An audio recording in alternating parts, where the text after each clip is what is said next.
पराने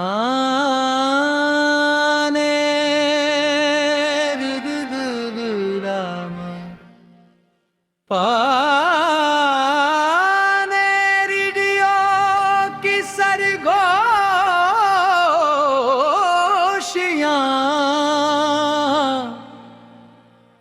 गा के एक कुशे झर में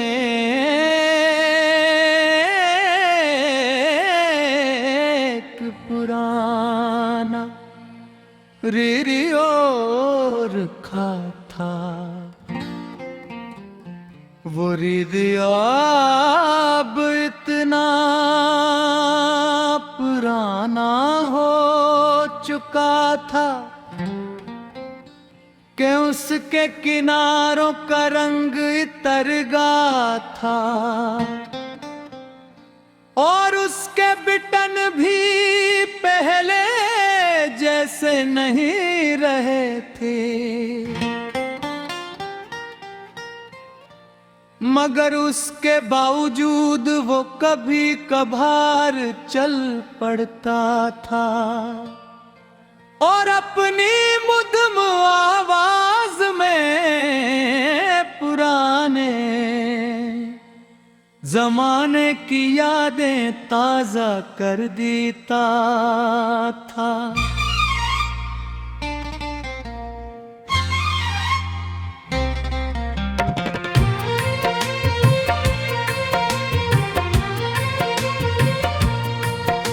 मैं गर्मियों की एक शाम अपने दादा के घर गया हुआ था।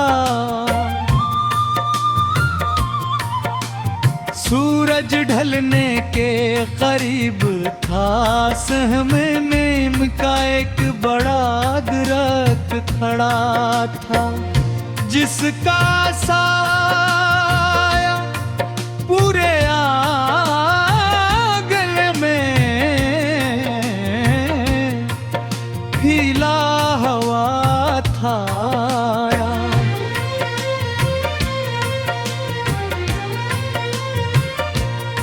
हल्की हल्की चल रही थी और दूर खेतों से मिट्टी और घास की मिली जली खुशबू आ रही थी।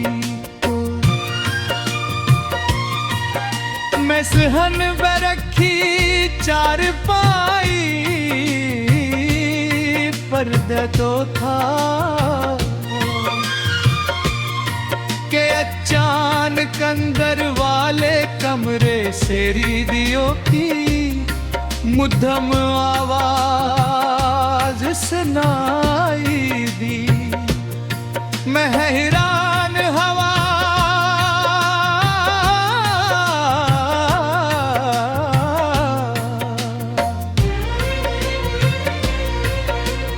क्योंकि मैंने बरसों से उस रेडियो को चलते नहीं देखा था।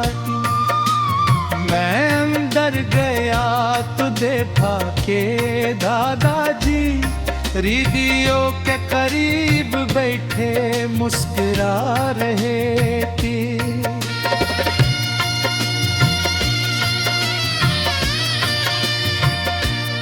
मेरी ओर से एक पुराना गीत बज रहा था, आवाज मुकम्मल साफ नहीं थी, दरमियान में कभी कभी खड़खड़ाहटती थी, मगर फिर भी उसमें एक अजीब कशिश थी। मैं दादाजी के पास बैठ गया, उन्होंने रेडियो पर हाथ फेरे हुए कहा, ये मेरे जवानी के दिनों का साथी है। उनकी आंखों में चमक थी,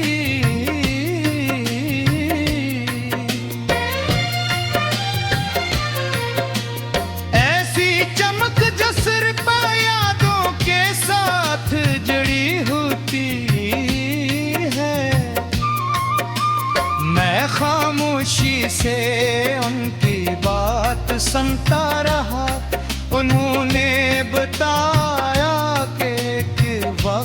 था। जब पूरा खानदान शाम के वक्त सी रेडियो के घर बैठ जाता था।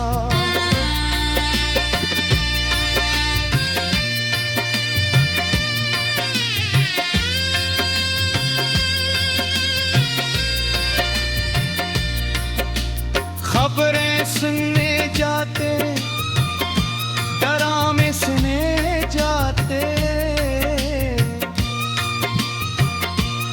गीत सुने जाते और लोग एक दूसरे के साथ वक्त गुजारते थे। मैंने सोचा कि वक्त वाकई कितना बदल गया है। आज हमारे पास पहले से कहीं ज्यादा ज़राए हैं। Mobile phone, internet, social media और बेशुमार चैनल, मगर उसके बावजूद शायद हम एक दूसरे से पहले जितना जुड़े हुए नहीं हैं।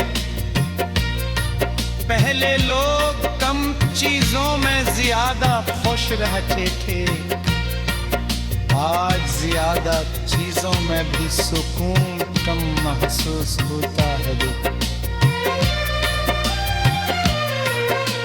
रेडियो अब भी बज रहा था, उसकी खड़खड़ाहट के दरमियान से गीत की आवाज़ें में खोई रही थी।